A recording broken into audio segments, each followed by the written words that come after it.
네, 정치 양극화는 사회적 불평등이 그 뿌리입니다. 지금의 정치는 상위 10% 기득권을 지키고 나머지 90% 시민들과는 점점 더 멀어지고 있습니다. 이 10대 90의 불평등 양극화가 드러나는 것을 두려워한 기득권은 음모론과 가짜뉴스로 현실을 덧칠했습니다. 혐오를 키우고 갈등을 부추기며 정치의 중심을 삶이 아닌 권력에 묶어버렸습니다. 저희들의 잘못입니다. 진보 정치의 책임이 큽니다. 노동자와 서민을 대변하라고 기회를 주셨지만 기대에 부응하지 못했습니다. 진심으로 국민 여러분께 반성합니다.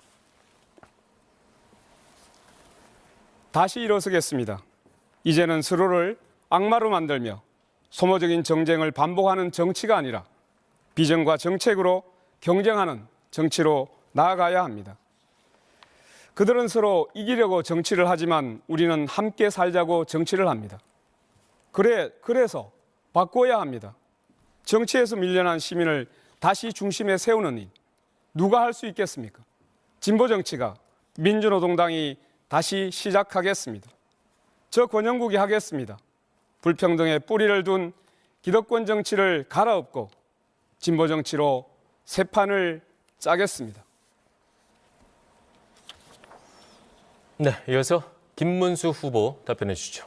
비명행사라는 말이 있습니다. 자기의 체포 동의안이 국회에서 가결되자 이것은 검찰과 반대파들이 내통한 것이라고 해서 자기를 반대한 파들을 제거하는 것입니다.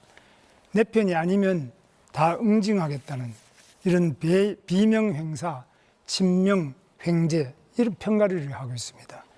저 김문수는 저의 삶 자체가 국민 통합입니다.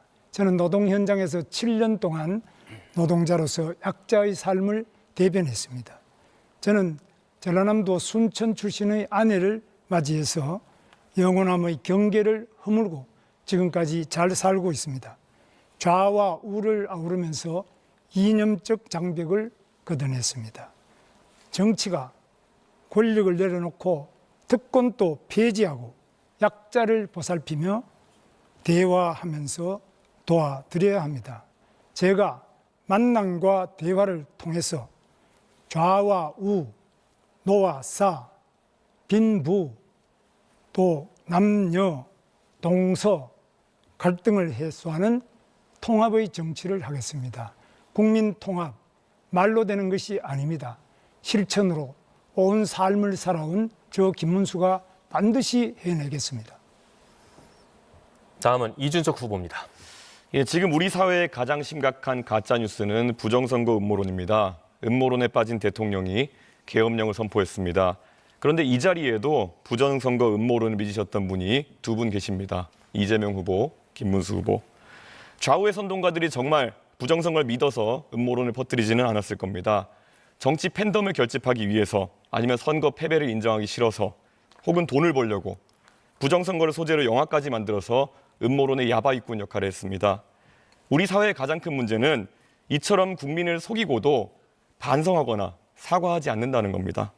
이번에도 자신이 음모론에 빠졌던 증거를 제시하자 기억이 나지 않는다는 무책임한 거짓말을 반복하고 있습니다.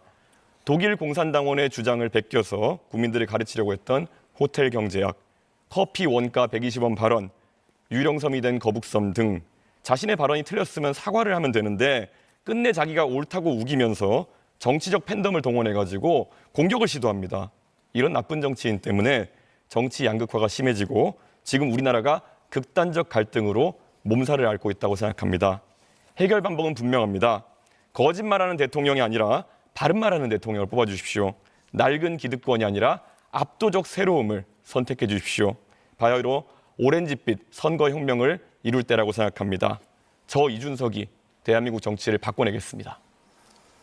네, 마지막으로 이재명 후보 답변해 주시죠. 네, 국민 여러분, 정치 양극화 지금 심각하지요.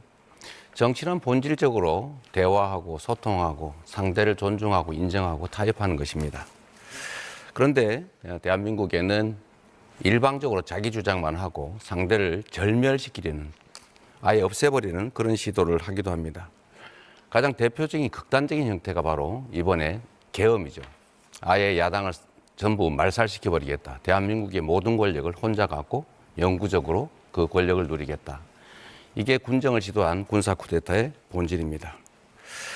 이런 양극화의 근본 원인은 정치적으로 실력 없는 정치 집단들이 충직하게 실력을 발휘해서 국민들로부터 신임을 받는 게 아니고 노동자와 기업, 동쪽, 서쪽, 남녀, 노소 이런 식으로 장애인, 비장애인 이렇게 갈라가지고 대립, 갈등을 시킨 다음에 그 상대편으로부터 이 지지를 획득하는 이런 어쩌면 게으르고 아주 나쁜 의도에서 시작된 것입니다. 양극화를 극복하는 타협하고 공존하는 정치를 만드는 것은 대통령의 가장 큰 책무입니다. 그래서 대통령이라고 합니다. 소통과 대화, 협치를 복원하겠습니다. 유능한 사람들을 편을 가리지 않고 제대로 쓰겠습니다. 실력을 인정받아서 정치적 지지를 획득하겠습니다. 그리고 야당과 대화하고 인정하겠습니다.